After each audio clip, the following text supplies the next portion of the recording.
Thank you all for coming in this morning. Nice to see you all here. And thank you to my panelists. I will start by just mentioning they do not need many introductions, but Huda Al-Lawati is here from Aliph Capital, and Ahmed Ismail is here also from MAF. The title of this huge gathering, this amazing festival that we have all been part of for the last 2-3 days, is Gathering of Minds, is Investing in Humanity. Under that big banner of a title, the FII Institute is telling us that what it means to be human is being redefined. To be very honest with you, that scared me when I read that, to redefine what is being human. They're telling us that the distinction between the physical world and the virtual world are dissolving, and therefore unprecedented global challenges are rising. How can family businesses and how can SMEs survive or guard against those global risks? Never before, I think, has the world, or in a few cases before, have we seen so much upheaval in every corner of the world, in every sector of the economy. Economic uncertainty is definitely at an all-time high at the moment. The rule books have been gone out of the window. The rule books from which we read to manage those crises are out of the window. And now there's a lot of room for estimation, predictions, and dare I say, even pontification on the part of people that we usually turn to get more of guidance of where should we go and what should we do and what should we assemble. So these global threats, let me start by asking you, Huda. First of all, congratulations on the news from 2 days ago, $125 million from ADQ in Abu Dhabi to invest in your maiden fund. And you're looking to invest in small, medium-sized enterprises that promise high growth, etc. So what do you fear the most for your target companies? Great question, and thank you, Allah Barak. Thanks everyone for being here. It's been really an amazing 3 days. So the reason we chose the SME sector is that it's a neglected sector. During the last 5-7 years, there's been a lot of focus on the large cap, either through the sovereigns or because of the IPO markets, and on the tech side and the startup because of the huge growth in venture capital. But the SME businesses that provide the goods and services that we all consume, the businesses that account for 50% plus of the jobs in the market, are not neglected. And today they're not in just need of money. To your point, they need support. They need to come up with ways to establish sustainable growth, not just growth. And that's why we raise capital to invest in this segment.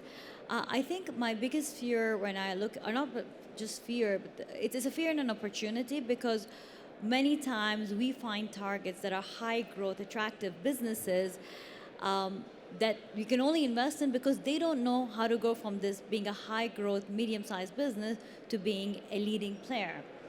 And the reason is that when you are of that size, you're not MAF, you're not a sovereign, your ability to attract talent, your ability to gain access to the latest technologies, your ability to get business, spend on resources to give you the latest business opportunities is just not there. So I think we worry only about mindset. When there's the right mindset and the right sector and business dynamics, then we're happy to support them in achieving and realizing all of that. But they're also, excuse me, they're also fighting against global risks. We're looking at a time, we're coming out of the pandemic, we're looking at a time of high inflation, we're looking at a time of high uncertainty. Yes. So which of those global risks do you think will most affect your pool of targets? So they vary by industry. I think we focus on the GCC, so I'll speak from that perspective. A global risk that's that's talked about a lot is obviously inflation. I think inflation is, of course, extremely relevant in the context of your P&L and your profit margins. And the way to address it is, from addressing the different pockets of cost. One is obviously supply chain, shortening your supply chain. The general focus that the countries have on local content will support that to reduce the cost and the risk of supply chains and thereby bringing costs down. Being able to manage your labor costs, which will also, have inflation with it through automation, digitization. So those are a lot of the areas that we focus on.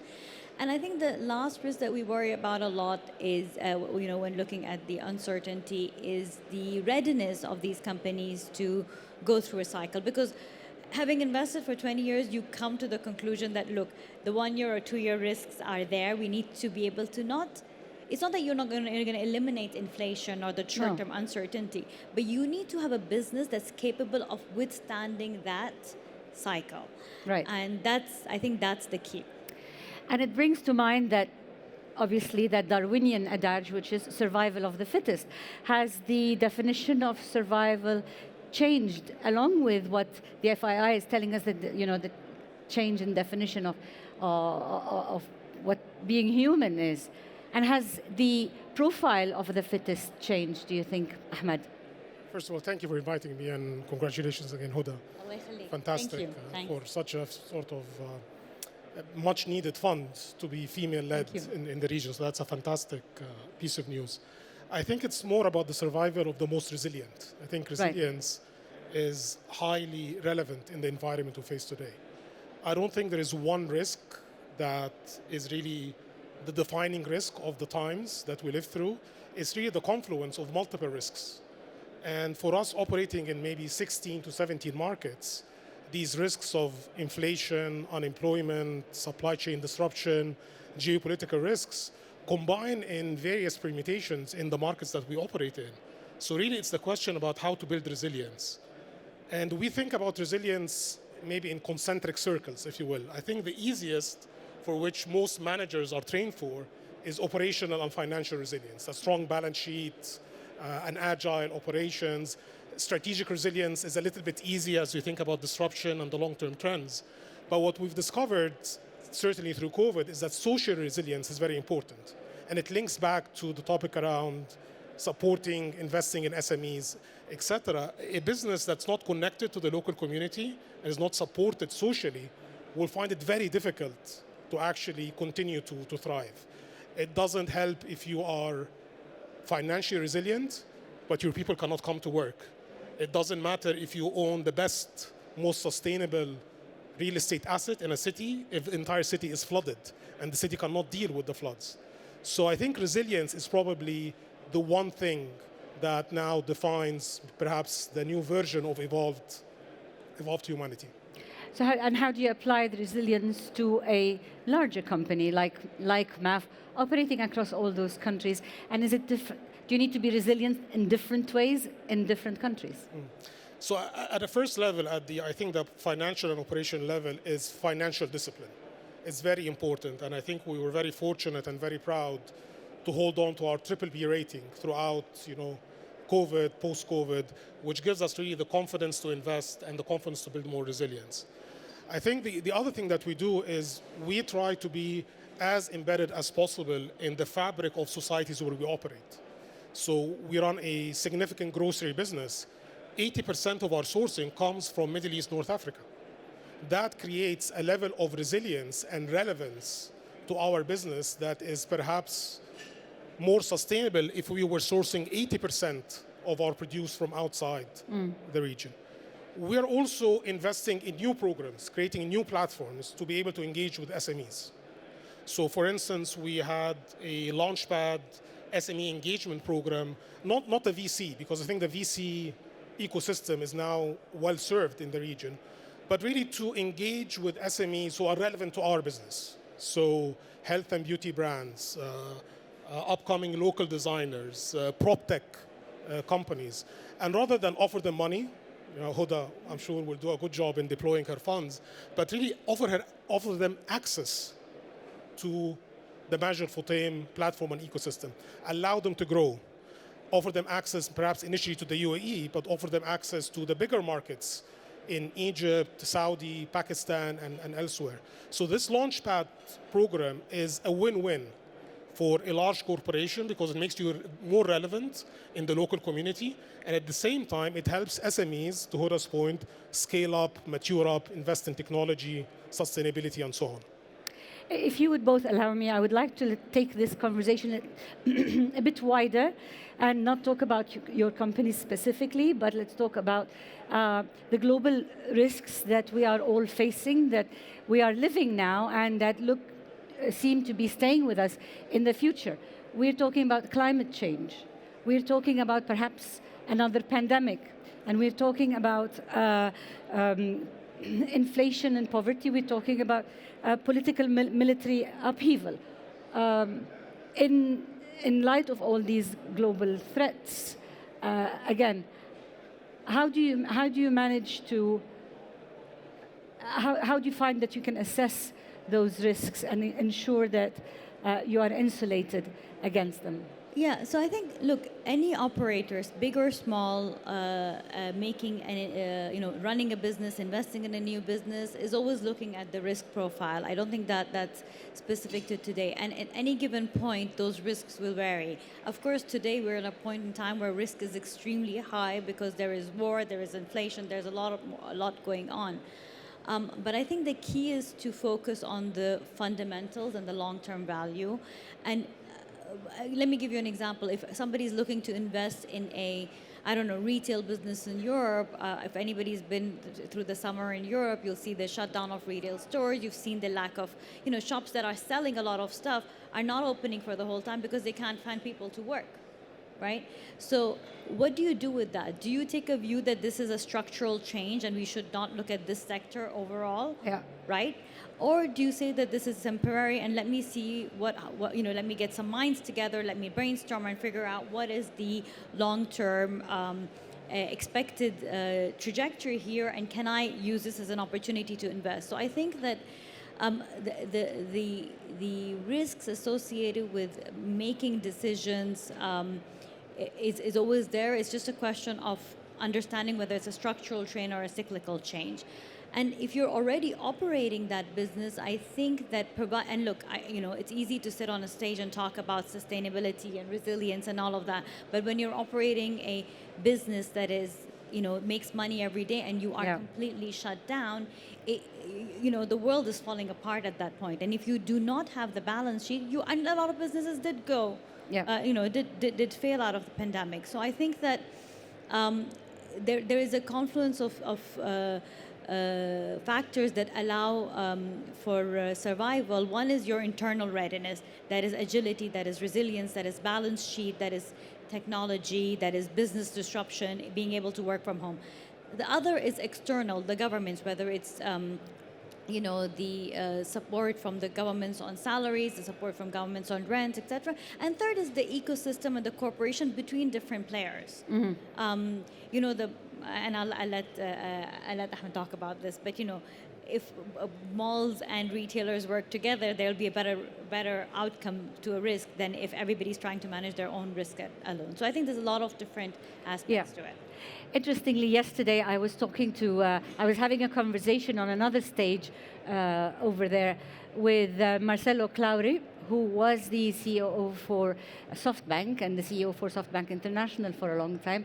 And now he's managing a fund in Latin America. So I brought up again the risks of, you say Latin America and you think inflation, you think currency devaluation, you think political instability and all that.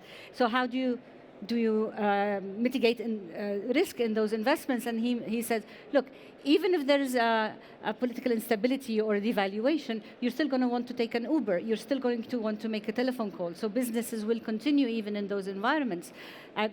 Do you agree?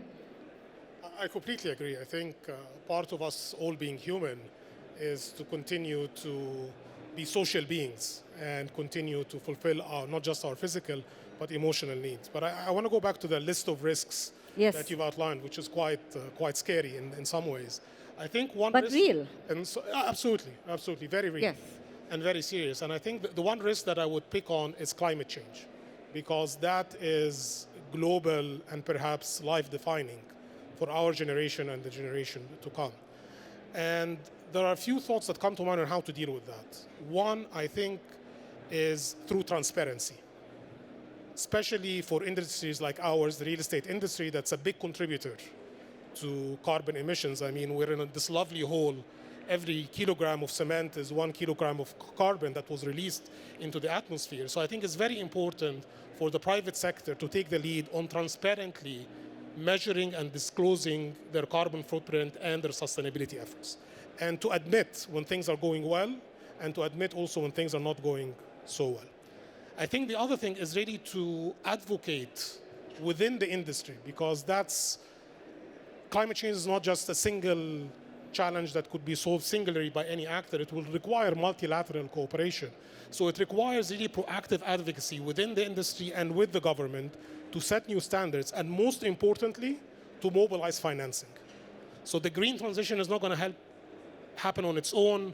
It's not self-sustained. I think the world needs $90 trillion of investments in infrastructure by 2030, and we need to mobilize that financing very, very quickly, especially that we're about to host COP27 and COP28 in the region. The last thing I would say back to technology is I think technology somehow will allow us as humans to reconcile these conflicting demands, making profit and doing good. Okay. I'll give you an example. Tell me. The cost of solar, for instance, we've seen the cost of solar half every few years. The cost of all prop tech, climate tech will half every cycle moving on. So making this investment today is not a trade-off, but actually a trade-on. And that mindset shift requires a lot of advocacy as well as leading by example. So that was going to be the lead. You're leading into my next question, really. Huda, your fund, you aim to invest in empowering or enabling SMEs through technology and putting them on technology platforms, etc. And more often than not, we look at technology as the savior or enabler and the solution for most of the world problems. Is there a scenario where you see technology could be another one of those global risks for the future? So look, technology, inherent in technology is risk, because there's a risk of obsolescence, there's a risk of cybersecurity, and there's a risk of data leakages. So I think there's a lot of issues with technology. When we look at businesses, we're looking at our pipeline. Often we find businesses that, and remember, a lot of businesses adopted technology in an accelerated manner because of the pandemic. And not all of them had the capability to do that. We're lucky. When I started my career at Schlumberger, we were moving from a DOS-based system to SAP.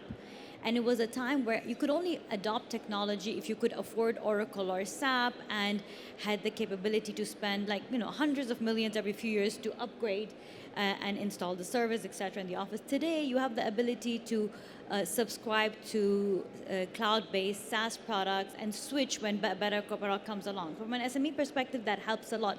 But even in doing that, if you don't understand the needs of your business, and you adopt these products, you will end up, and we've seen this, people waste a lot of money, they buy 7, 8 products, they work in silos, they still download a lot of information on Excel, and that's how they call themselves tech-enabled. That is not tech-enabled. So I think the risk is overspending on technology at the cost of profitability without understanding your objectives and your priorities. It's great to create a wonderful end-to-end secure system that is Rolls-Royce, but can your business afford it, and does it drive sales? Does it drive cost down? Does it provide sustainability? You have to ask those questions. And how is technology serving you in your brick and mortar business, Ahmed?